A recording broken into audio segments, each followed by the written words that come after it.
Western countries almost universally now believe that there's a new Cold War and that you frankly have decided to create that.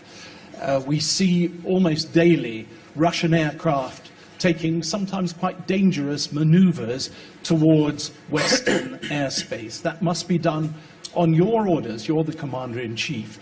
It must have been your orders that sent Russian troops into the territory of a sovereign country.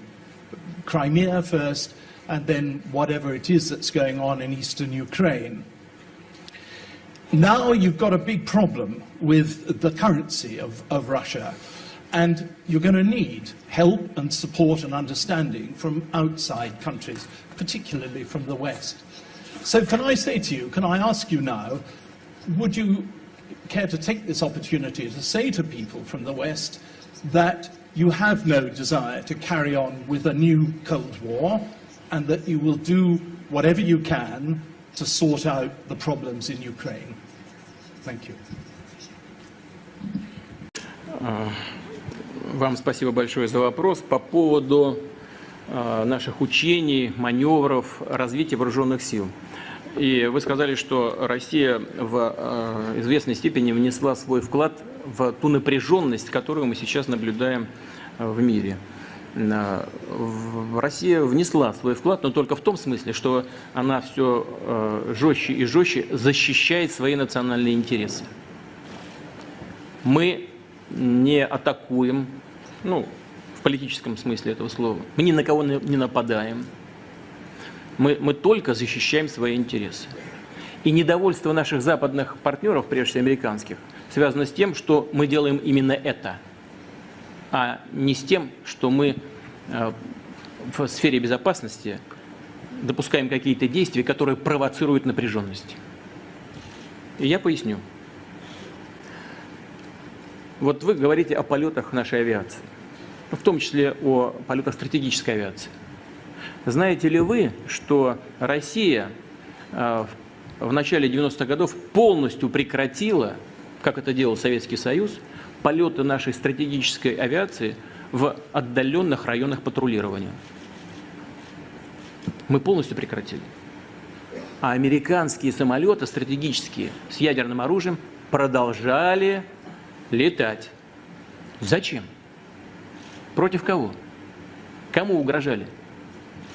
И мы не летали и не летали, не летали и не летали, из года в год. И вот только пару лет, тройку назад, возобновили эти полеты. Так кто провоцирует? Мы, что ли?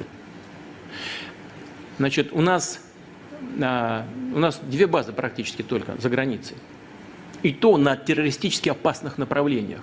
В Киргизии, после того, как туда зашли боевики из Афганистана, по просьбе киргизских властей, тогда Акаева президента. И в Таджикистане, тоже на границе с Афганистаном. Думаю, что и вы заинтересованы в том, чтобы там было все спокойно. И это обосновано, понятно и ясно. Американские базы по всему земному шару. И вы хотите сказать, что мы ведем себя агрессивно? Ну, здравый смысл-то есть.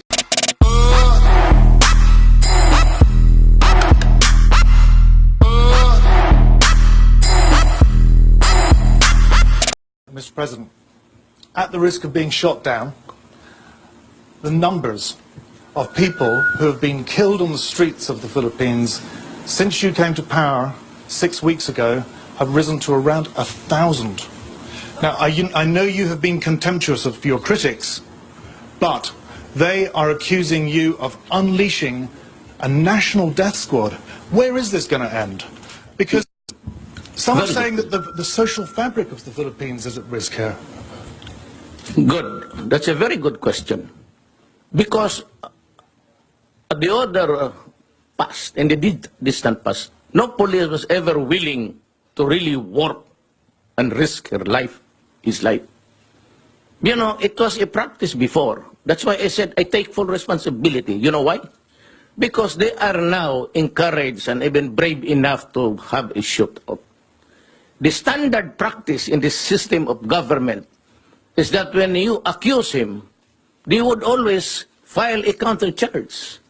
and say that there's due process or that they were unarmed and anything, any answer that could give a leverage.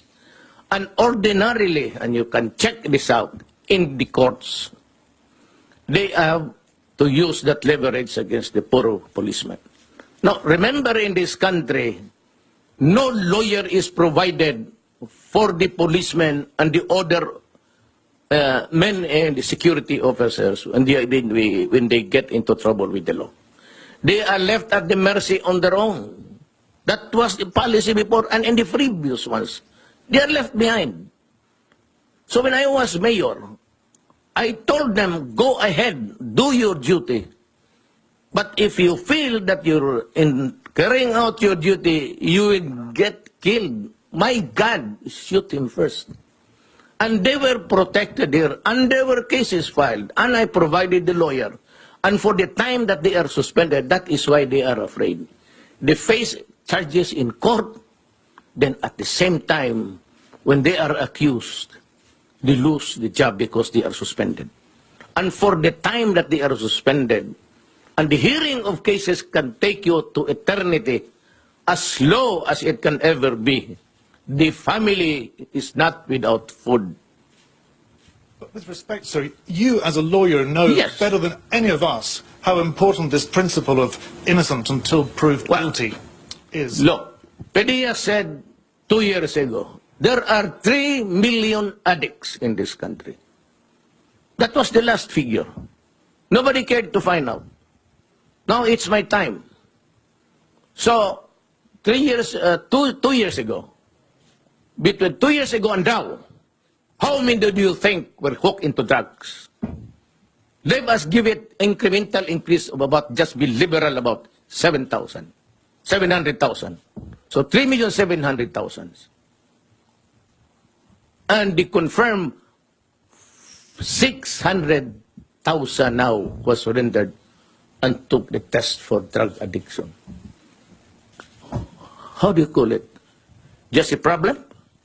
Is just a police problem? Or is it really a crisis for this country? It's not even epidemic, my friend. It is pandemic. So what am I supposed to do as a president? Empower the military and the police, for after all, they are there to protect the integrity and preserve the people of the Philippines. At the risk of gun law, sir. It can happen.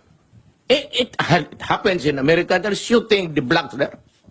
It shows on TV. It shows on TV. What's the difference between America and the Philippines? Nothing. So what is surprising here is surprising to us. We say policemen, they're shooting a black guy there. How many times had it happened in the past? That's why you have the violent demonstration. So, would it surprise you and me? Almost the same. 1 case only, 3 cases here. So what?